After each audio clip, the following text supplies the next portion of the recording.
Bonjour, bienvenue dans mes réflexions.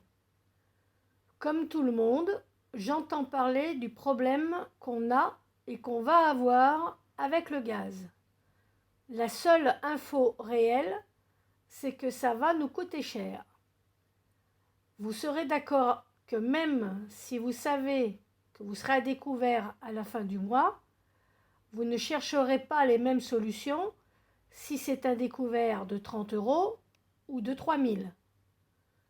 Aujourd'hui, j'ai voulu savoir, chiffres à l'appui, ce qui nous attend. Comme toujours, je cherche les infos sur Internet. Et à chaque fois, je donne mes sources. Première question, combien on consomme? Je suis partie d'une illustration du journal Ouest France, dont les sources viennent du ministère de la Transition écologique. La France a importé 534 TWh en 2020. Pour donner une idée, nos consommations personnelles sont mesurées en kWh. Donc, 1000 kWh, ça donne 1 MWh. Et 1000 MWh, ça donne 1 TWh. Donc, 1 TWh, c'est 1000 fois 1000 kWh. La France achète tout le gaz dont elle a besoin. Et elle en a acheté 17% à la Russie en 2020. Première réponse. La France a importé 534 TWh en 2020, dont 90 TWh venaient de Russie. Deuxième question. Combien ça coûte? On a pu lire les gros titres, 345 € le mégawattheure au lieu de 46 € l'année dernière. Mais il faut lire tout l'article pour voir qu'en fin de journée, il était déjà redescendu à 237 €. Et finalement, ça ne dépasse pas 90 € le mégawattheure. C'est déjà pas mal en comparaison des 46 € de l'année dernière. Alors pourquoi afficher 345 € en gros titre? Donc, je prends mon ardoise pour faire les calculs. Je prends le chiffre de 2020 comme référence. Donc, 534 TWh égale 534 000 MWh. Avec le prix de 2021, la même consommation serait de 24 564 000 €. Avec le tarif de 2022, le total est de 48 060 000 €, soit 23 496 000 € de plus à consommation égale. Et si le prix de 345 € était celui de toute l'année, c'est-à-dire on prend le prix le plus haut, qui n'a jamais tenu plus d'une journée, et on dit que c'est le prix pour toute l'année. Dans ce cas-là, la note serait de 184 230 000 €. Donc, si on considère que 2021 est la référence de consommation, le gaz coûte tous les ans autour de 25 millions. Le gouvernement annonce 600 millions pour le chèque énergie de 100 € et 5 milliards pour le bouclier tarifaire. Là, j'ai une question. Les prix du gaz à la vente, en gros, augmentent de 38 millions. Et même si on prenait le prix irréaliste de 345 €, ça monterait à 184 millions. Et on a besoin de 5 milliards pour le bloquer? Donc, officiellement, le bouclier tarifaire coûte déjà 5 milliards. et le chèque énergie 600 millions. Et ce chèque énergie existe depuis 2017. En 2017, le chèque énergie a coûté 440 millions. En 2018, le chèque énergie a coûté 539 millions. En 2019, le chèque énergie a coûté 840 millions. En 2020, le chèque énergie a coûté 812 millions. En 2021, le chèque énergie a coûté 812 millions, soit au total 3 milliards 443 millions. Le chèque énergie a coûté 3 milliards 443 millions sans améliorer la situation, juste pour garder le statu quo. 9 milliards 43 millions en 5 ans. Officiellement, ces sommes ont été dépensées pour aider les plus modestes à supporter la hausse du prix du gaz au lieu de les investir pour qu'il n'augmente pas. Et c'est pas tout, le bouclier devrait monter à plus de 20 milliards en fin d'année 2022. Alors, est-ce qu'il y a d'autres options? Une réponse rapide à mettre en place, efficace et qui ne dépend pas de matières premières qui viennent de l'étranger. La méthanisation agricole, constituée, comme son nom l'indique, de méthane, produit par la fermentation du fumier et des déchets agricoles. Et là, ça mérite d'être souligné, le gaz issu de la méthanisation est un biogaz. Il fait partie de la liste des énergies vertes car renouvelables, contrairement au gaz naturel, qui est une énergie fossile, puisqu'il faut faire des forages pour l'extraire du sous-sol. J'ai trouvé cette vidéo que je vous conseille de regarder. Elle explique clairement les avantages de la méthanisation agricole. Après 6 ans d'études, il a pu commencer l'installation sur son exploitation en 2008. Il a même mis à disposition toutes les infos pour les agriculteurs qui seraient tentés de se lancer. Avec sa production de gaz et d'électricité, c'est 4 000 € qu'il économise par an sur son exploitation. Et la matière sèche qui ressort du méthaniseur lui sert d'engrais vert, donc 8 000 € d'engrais en moins. Un total de 12 000 € par an qui reste dans l'exploitation. Un gain de 1 000 € par mois. Sa production d'électricité qu'il revend à EDF pour 1 400 € par mois lui sert à rembourser le montant des travaux. Et après avoir tout remboursé, ce montant s'ajoutera à ses revenus. On peut ajouter aussi que ce revenu est stable et ne dépend pas ni du prix de la viande ni du prix du lait. Maintenant qu'on sait qu'une ferme produit du gaz et de l'électricité, est-ce que c'est rentable? Il faudrait combien de fermes pour couvrir notre consommation? Combien y a-t-il d'exploitations en France? Le ministère de l'Agriculture indique 389 000 exploitations en France, dont 170 000 élevages qui sont susceptibles de produire plus de fumier.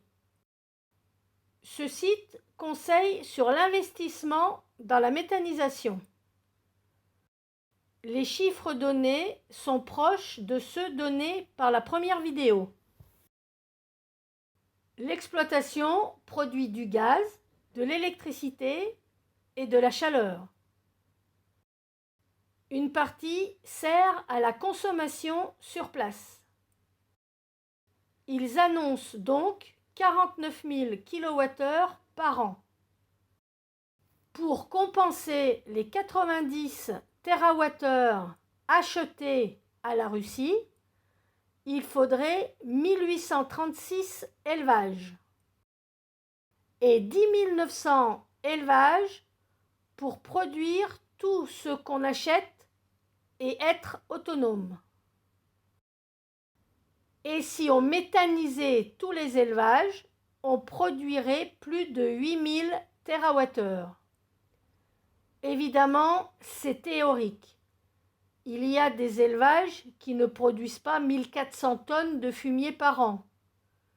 Même en divisant par 2 et même en divisant par 4, on produirait 2000 TWh par an. Je rappelle qu'on achète moins de 600 TWh par an. Donc non seulement on est autonome, mais on devient producteur. Redescendons sur Terre. Combien ça coûterait? Là aussi, les prix concordent. C'est la somme de 300 000 € pour une exploitation. Donc, pour compenser les 90 TWh russes, il faudrait 1836 exploitations. Disons 2000 multiplié par 300 000 €, total 600 millions. Rappel, en 2022, l'État a dépensé 600 millions d'euros pour les chèques énergie de 100 €. Pour combler les 534 TWh et être autonome, il faudrait 10 900 exploitations. Arrondissons à 11 000, multiplié par 300 000 €, ce qui reviendrait à 3 300 millions. Pour rappel, l'État annonce 5 milliards pour bloquer le prix du gaz. Et si on méthanisait tous les élevages, ça coûterait 51 milliards d'euros. C'est vrai, c'est cher. Mais cette énergie nous rend autonomes en gaz et en électricité. Elle ne produit pas de déchets dangereux et la quantité est telle qu'on devient même fournisseur. Petit rappel, le gouvernement veut lancer des chantiers pour 6 centrales nucléaires. Il prévoit un budget de 64 milliards, si ça marche.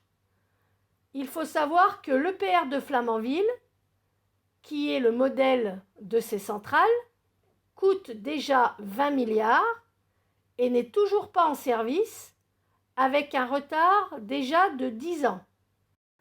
Alors finalement, 51 milliards, c'est pas si cher. Conclusion, l'État a dépensé 9 milliards en 5 ans. Il prévoit de dépenser 11 milliards de plus en 2022, sans rien investir pour rectifier la situation. En investissant moins de 4 milliards, on est indépendant en gaz. Et en bonus, après fermentation et avoir fourni le méthane, ce fumier qui ressort apporte un engrais vert à l'exploitation et résout un autre problème de dépendance de la France. Au moment où je regroupe les informations, il n'est pas trop tard. J'imagine un scénario. Mais, annonce du gouvernement d'un plan d'utilité publique, l'État appelle 11 000 élevages en France volontaires pour la méthanisation. Dans cette guerre économique, on peut le considérer comme un plan Marshall européen, car il peut être suivi par tous les pays. Juin, 2 mois pour l'étude des dossiers et l'attribution des capitaux. Août, début des travaux sur l'exploitation, 3 mois prévus. Octobre, première charge de fumier.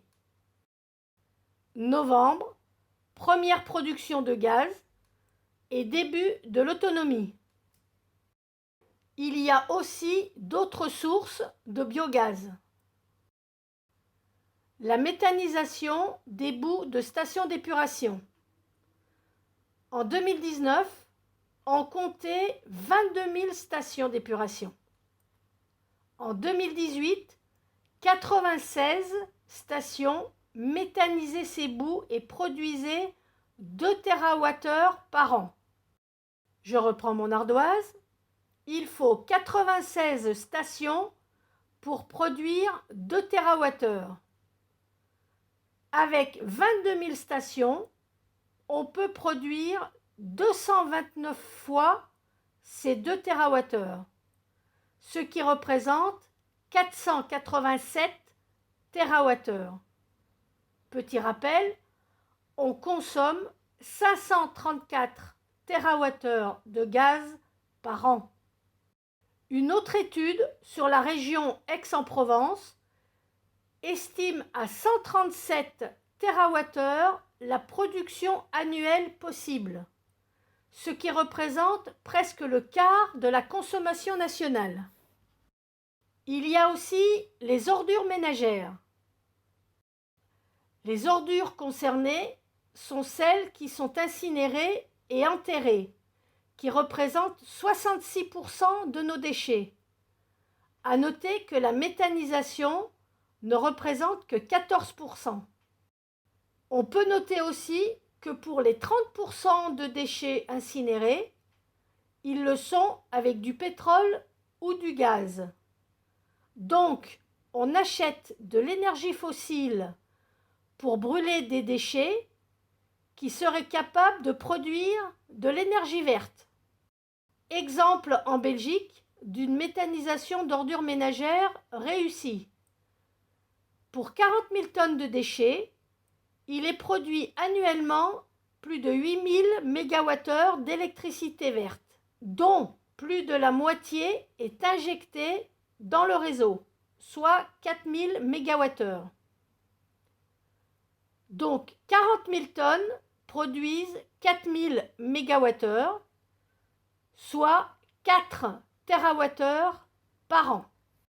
En France, sur les 345 millions de tonnes de déchets, 30 millions de tonnes seraient concernées. Donc, ces 30 millions de tonnes pourraient produire 3000 TWh. Dans l'Yonne, on récupère le méthane des déchets qui ont été enterrés. Conclusion. Situation actuelle. L'État annonce un coût de 20 milliards pour 2022 qui servirait à amortir le prix d'un gaz de plus en plus cher. Solution possible, en investissant 4 milliards, on peut être autonome en gaz dès la fin de cette année. En lançant un programme d'investissement, on peut produire jusqu'à 11 000 TWh. Rappelons que l'on consomme moins de 600 TWh de gaz par an. Ce qui est important de souligner, c'est que c'est un gaz qu'on ne produit pas. Il se produit naturellement, par la fermentation, mais on ne fait rien pour le collecter. On achète du gaz fossile pour brûler nos déchets, alors qu'il y a du gaz naturel qui s'échappe de nos déchets. Le 27 avril 2022, un incendie ravage une décharge de Delhi, alimentée par le méthane des déchets. Un exemple, s'il le fallait, que le gaz se produit naturellement et qu'il ne faut pas beaucoup pour qu'on s'en rende compte. J'ai une dernière question. Pourquoi personne au gouvernement ne s'intéresse à la méthanisation ? On entend parler des éoliennes, des centrales nucléaires, mais que je sache, elles ne produisent pas de gaz. Moi, j'ai ma petite idée. Comme on prend des cabinets conseils américains, et si on leur demande leur avis sur notre dépendance au gaz russe, quelle serait leur réponse à votre avis ? Petit 1. Vous avez des ressources en France pour être autonome, même fournisseurs et producteurs. Vous pouvez concurrencer les États-Unis pour fournir du gaz aux autres pays européens. Ou petit 2, vous pouvez vous fournir auprès des États-Unis Mais bien sûr, ce sera plus cher. À votre avis, il cocherait quelle case? Et la réponse est...